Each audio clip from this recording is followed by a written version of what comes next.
Well, hello, Twig. I am so grateful to be here in the Rocky Mountains in Summit County, Colorado, and I have Frisco behind me in Lake Dillon, and it is a gorgeous day.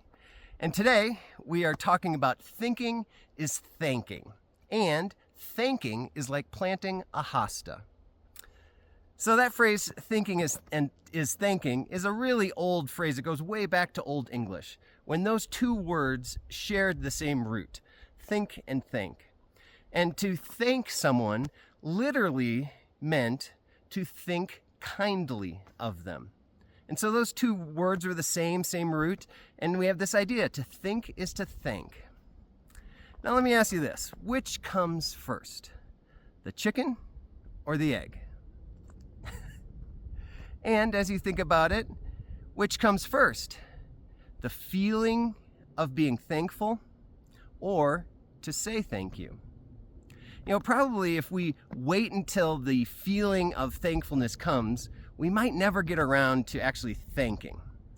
But if we first say thank you, that feeling of thankfulness will follow, or might follow. Brother David Steindl-Rast wrote a great book, Gratefulness, the Heart of Prayer. And in it, he talks about how we develop gratefulness, that it starts in our intellect, in our thinking, and then it moves into our will, our acknowledging, and our taking action. And then last come the feelings. That feelings come after. So this is what he wrote. Everything is gratuitous. Everything is gift. The degree to which we are awake to this truth is the measure of our gratefulness. And gratefulness is the measure of our aliveness. Think about that. Everything is gift. And gratefulness is the measure of our aliveness. You know, Paul talked about this in 1 Corinthians chapter 1. When he asked this kind of haunting question, he said, "What do you have that has not been given to you?" And we begin with thinking about everything is gift and answering the question, how is it gift? You know, we just go through all the things that we have, our possessions, you know, our house, our food, our things, or the people in our life, or the events and things and circumstances of our life. And we ask the question, how is this gift? And we use our intellect to see how that is gift and to answer that. And that's what we're doing with the gratitude challenge, to invite you to write down what you're grateful for.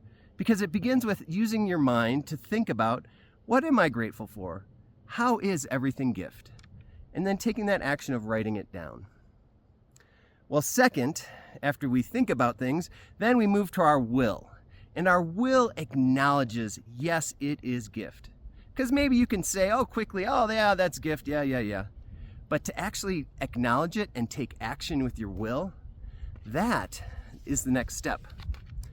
And you can't command your feelings, but you can command actions.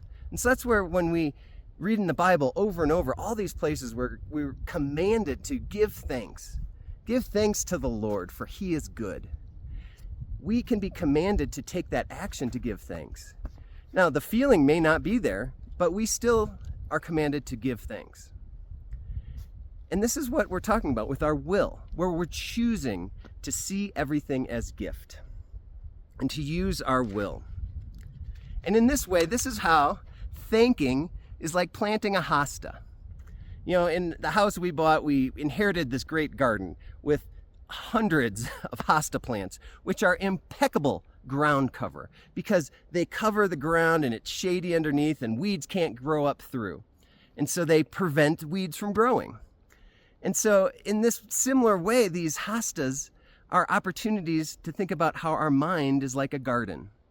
That our mind is what we get to cultivate.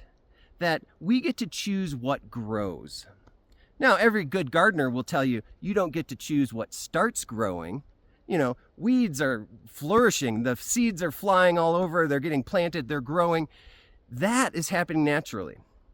Same thing probably in your mind, that ideas and thoughts pop up, you don't have control when they come into your mind, but you do have control of what continues to grow. That you can pull the weeds, you can pull those thoughts out and replace them with something good. And that is where we can then plant a hosta. Put something good in, a practice of gratitude, a practice and a pattern of saying thank you, so that we have that in our mind blocking out some of the other weeds. It's a good weed block. And those habits get trained into us, and that's how our garden flourishes, and that's how our mind also flourishes. So, I invite you to plant some hostas and to pull out some weeds in your gratitude challenge. Well, finally, we get to feelings, where we begin with our mind identifying how everything is gift, and with our will acknowledging how it is gift. And finally, joy ripens. It's as if those first two steps are the process of ripening gratitude, and the product is joy and appreciation. It might not be there at the beginning. It's not something you can command, but as you practice saying thank you, as you plant those good things, it ripens to the fruit of joy. And we aren't talking about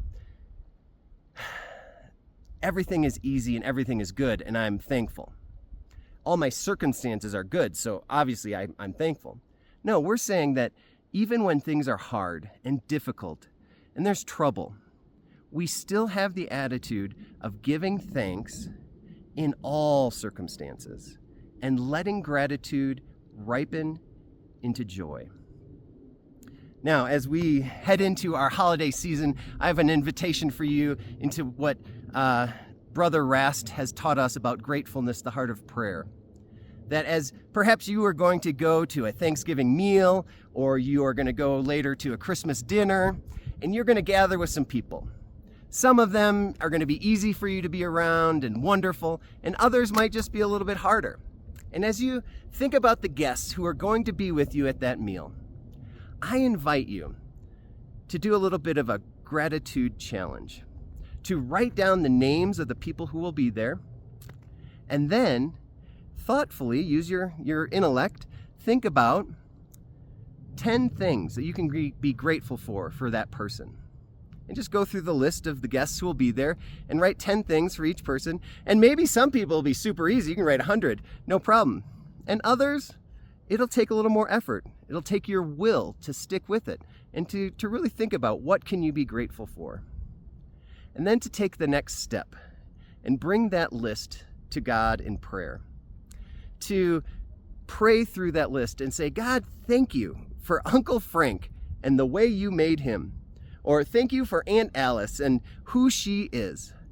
And to pray through each person and be thankful to God for them.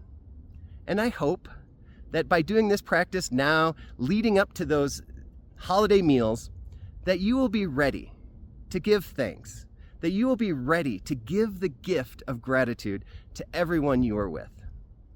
So, I hope that you are finding life and everything in it is a gift and thanking God for it. Amen? Amen. See you next time.